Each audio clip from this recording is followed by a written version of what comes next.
Hi there, I'm Mark Evans. I'm the National Practice Group Lead for Dentons Litigation and Dispute Resolution Group in Canada.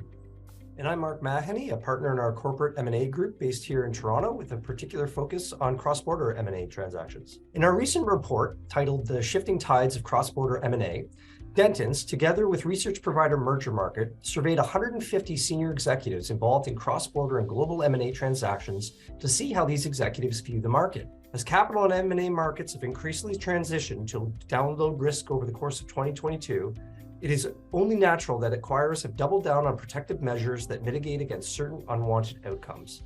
Two such measures are rep and warrant insurance and earnout protections. The purpose of rep and warrant insurance is to transfer some of the risks of an acquisition to an insurer in the form of coverage for indemnification claims a buyer may have for losses resulting from breaches of a seller's reps and warranties in the acquisition agreement, and in certain cases, claims related to pre-closing tax indemnities. This coverage is particularly useful when the buyer and seller are unwilling or unable to agree on the allocation of risk under the seller's reps and warranties and the scope of the seller's indemnification obligations for breaches. Rep and warrant insurance can benefit the seller in many ways, but most importantly, it reduces the risk of liability for breaches of reps and warranties by lowering or potentially eliminating the cap of the seller's indemnity obligations. For buyers, rep and warrant insurance can be beneficial because it supplements the indemnification provided by the seller, can allow the buyer more time to detect and recover losses, and can distinguish the buyer's bid in a competitive auctions process because it limits the indemnification practice needed from the seller. Thanks, Mark. The fact is, however, that the capacity to underwrite R&W insurance has struggled to meet the increasing demand for this product. That's seen in Q4 of last year in the fact that the declination rates for that insurance approach 60%. That has led to rep and warranty insurance being a relatively expensive option for transacting parties. And so we don't typically see it unless the deal is valued in the tens, if not hundreds of millions of dollars. And it's those same market pressures our survey indicates that may explain why a smaller portion of North American transacting parties, something less than 50%, say they plan to employ rep and warranty insurance in cross-border deals going forward into this new year.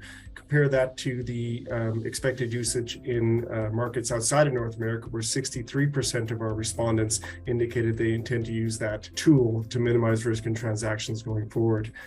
That disparity is in line with global trends or the trends that we've seen in the past, in that in North America, something in the neighborhood of 55% of respondents indicated that they used rep and warranty insurance, or at least attempted to, on transactions in the past 12 months.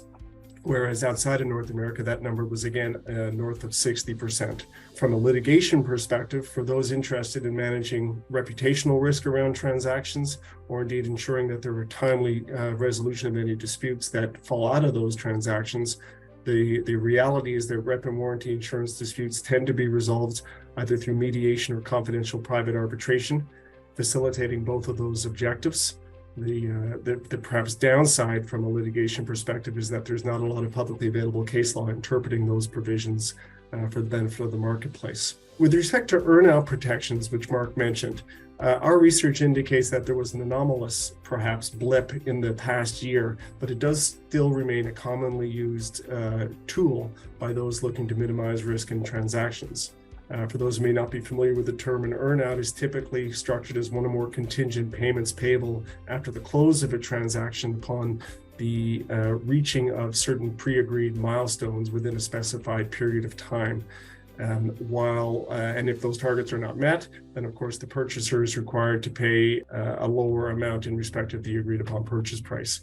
Now, while those earnout protections that we've just described really have always been an important part of a deal maker's toolkit, it seems now that inflationary pressures are growing and the monetary tightening cycle is beginning, and so they appear to be back in the spotlight as a means to bridge valuation gaps between transacting parties and thereby minimizing buyer risk with performance ratchets that accrue to the seller if the company performs as promised.